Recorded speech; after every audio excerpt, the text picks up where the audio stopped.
Hindi lahat ng sugat may pasa. Yung iba galing sa sariling pamilya. Alam mo yung pakiramdam na pare-pareho kayong magkakapatid. Pero parang may isa na laging sapat. May isa na laging good, diba? At ikaw, laging kailangang mag-prove. Hindi sinasabi ng magulang, pero ramdam mo eh. Pag nagkamali siya, okay lang. Pag ikaw, dapat mas alam mo na. Pag siya, pinapakinggan. Pag ikaw, arte mo lang yan. At ang mas masakit pa, sa sarili mong pamilya ka, nagtataka kung sapat ka ba, kung tanggap ka ba, o kung mahal ka ba. Ikaw, naranasan mo ba ang favoritism sa pamilya nyo? Tahimik ka bang nasasaktan? Hi everyone, welcome to Marisol Templo Talks. This channel is all about real talk, current events, and everyday life, grounded in faith, family, and truth. Dito, open po tayong pag-usapan ang mga isyung may kabuluhan at makakatulong sa paghilom, pagbangon, at paglago natin sa totoong buhay.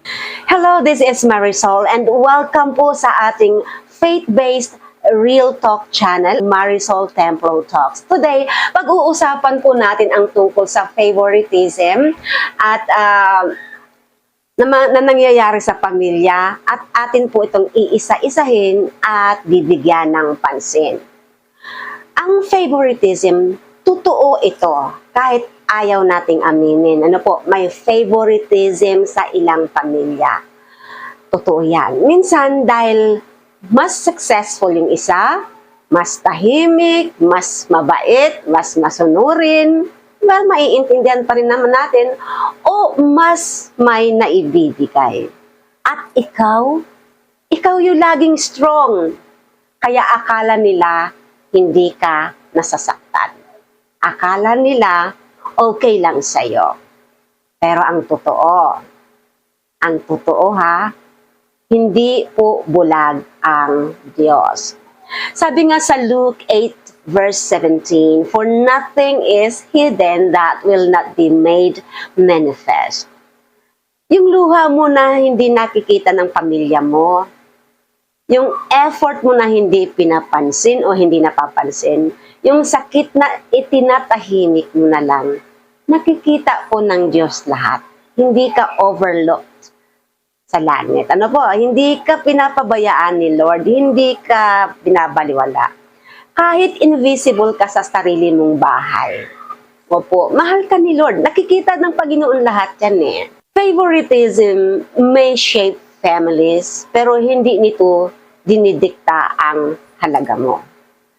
Hindi porket mas mahal siya, mas mahalaga siya, hindi porket ikaw ang tahimik, wala kang kwenta. Hindi ganon. Minsan hindi ka least loved. Ikaw kasi yung strongest. Kaya inakalang kaya mo lahat. Akala ng family mo, kaya mo lahat. Kasi strong ka eh. Di ba? Di mo pinapakita na nasasaktan ka o nahihirapan ka. Pero pakinggan mo itong mabuti. Hindi ka bitter, ha? Dahil nasaktan ka. Hindi ka bastos dahil nagsiset ka ng boundaries. Pwede kang magmahal, magpatawad, pero hindi magtiis habang nadudurog ang iyong puso. Okay naman pong mag-vent out, maglabas ng samaan ng loob, magpaliwanag na, uy, nasasaktan na ako. Wag naman ganon. Hindi sa lahat ng oras strong ako. Pinapakita ko lang strong ako, pero nasasaktan din ako. Marunong din akong magtampo. Tao rin lang naman ako, anak nyo rin ako. Yung pwede kang magpaliwanag in a respectful way na minsan kasi hindi naiintindihan ng yung mga magulang. Kasi sa expectation nila, kaya mo lang, okay ka lang strong ka matalino ka, naiintindihan mo yan, kayang-kaya mo yan. Kaya hindi nila napapansin na nasasaktan ka na. Kaya, importante na nagpapaliwanag ka rin at ibinibigay mo yung side mo. Hindi sa lahat ng panahon magtitiis ka. Kasi pag nagtitiis ka lagi at hindi mo sinasabi, edi kasalanan mo na yan. Sabihin mo kasi, magpaliwanag ka in a way na maiintindihan nila. Pero kung talagang kahit nagsabi ka na ng ganon at meron talaga silang paborito di ba? Hindi sapat yun para magmukmuk ka o mawalan ka ng gana o masaktan ka o mawalan ka na ng pagmamahal sa pamilya mo o tiwala sa sarili mo. Ang importante, kahit sa tingin mo hindi ka nila mahal, pero deep inside, mahal ka nun. It's just that, ang tingin nila sa'yo, mas angat ka, mas kaya mo, no? Mas kaya mong i-take lahat.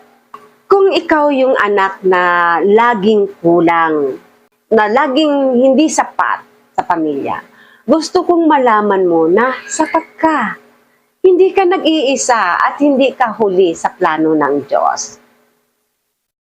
Ikaw, naranasan mo ba ang favoritism sa pamilya nyo? Tahimik ka bang nasasaktan? O nagsasalita ka at gumaganti ka at nababastos mo ang magulang mo? Love your parents kahit pa sa tingin nyo may favorite siya. Kasi lahat ng bagay may dahilan.